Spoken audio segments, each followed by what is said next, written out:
a huge fairy tale aspect that if the commitments then, the whole thing was over, if you then did decide to get writing and really getting down to stuff and saying we are going to be the Corrs as a band, this business of going over to America, first of all, how did you get to America? And like, was it first of all to get in touch with record companies, we have a publishing deal, we want a recording deal, or what was it? It was basically, the reason that we got over to America in the first place was due to Jean Kennedy Smith.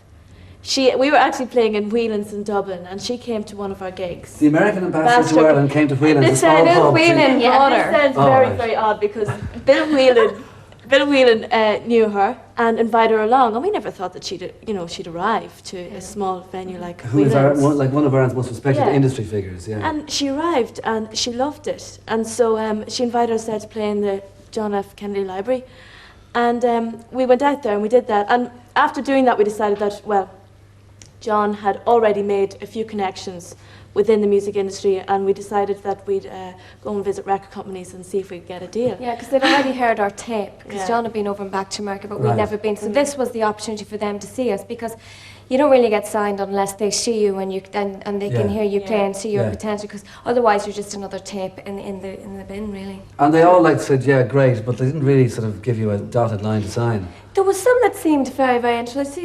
I thought some, in LA we didn't get much interest, but I thought, but the funny thing was, there was one really good thing about going to LA, because we ended up at a party with a guy who was in Beacon Communication at the time of the film The Commitments, and he got us in link with a guy in Atlantic Records, and that's how we got the meeting in Atlantic Records. Do you know what I mean? Just a party in LA, although the record companies weren't interested in LA, we got this one thing at a party. Right, yeah. And this another example of you go for something and something else happens. I mean, in this case, you go for a good time, in other words, have a good time at a party. Yeah, so we were just kind of schmoozing at a party or whatever with different people.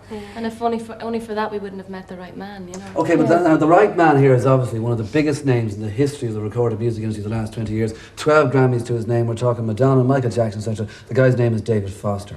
Now, it was the guy at the party that led you to David Foster? No. What happened was there was just one guy at a party that knew an A&R guy in Atlantic Records. Okay, so he said, oh, I'll get you to meet this guy.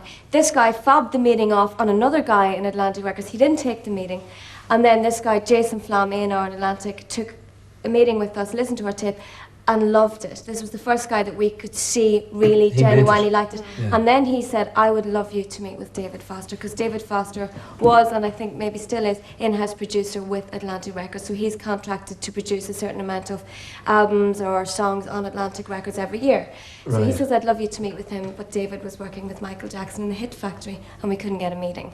Okay, so even Jason couldn't set up a meeting with David? Well, because obviously when you're working with the likes of Michael Jackson, all the time is given to that.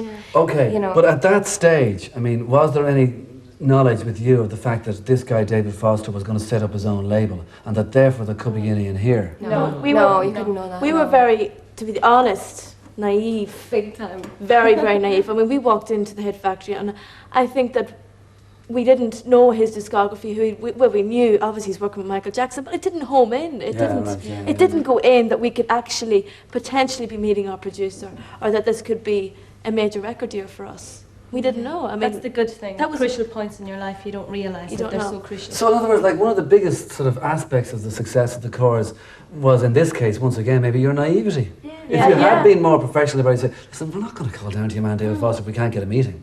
But you did call down to David Foster. And that was up to John. That was up to John. I mean, we were actually literally round the corner from the Hit Factory doing a showcase for BMG, and John knew that David was in the Hit Factory. He said, it's round the corner, and he said, let's go round and see if we can get in. But this is the old punk ethic in some ways, just sort of like, you know, demand, make the guy here. Because it's like the old days of the doo-wop guys in the corners in the 50s and sort of Tin Pan Alley time, when the guys would be walking into the record companies and there'd be these guys just doing these quick a cappella numbers on the street corner. So let's hear about your quick a cappella number on the street corner. What exactly did you do? David Foster's up there with Michael Jackson. There's no way you can have a meeting with him. You go into this place called the Hit Factory and you're staying down at the reception, and there's a woman behind the counter who says, get out.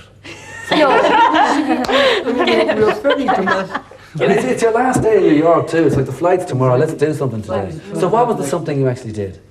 Well, I suppose we dressed up very, very well. We'd just been coming from a showcase as well. And I mean, just a combination of, I suppose we tried to use our Irish charm. And we got in the door, we got past the security personnel, and I suppose, you know, we looked well, and we were we came in very, very positively to say that we were going to meet David Foster, and you know, more or less as if it was pre-arranged, and I suppose that's what the impression they got.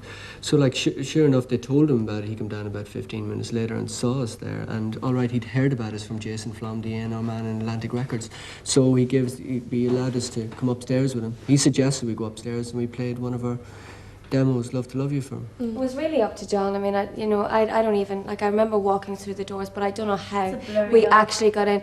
I think one of the crucial things was that we were completely overdressed for that time of the day. We had just gone way out. We were like evening dress, and it was so very hot too. it was very dramatic because we didn't have many clothes because we'd no money.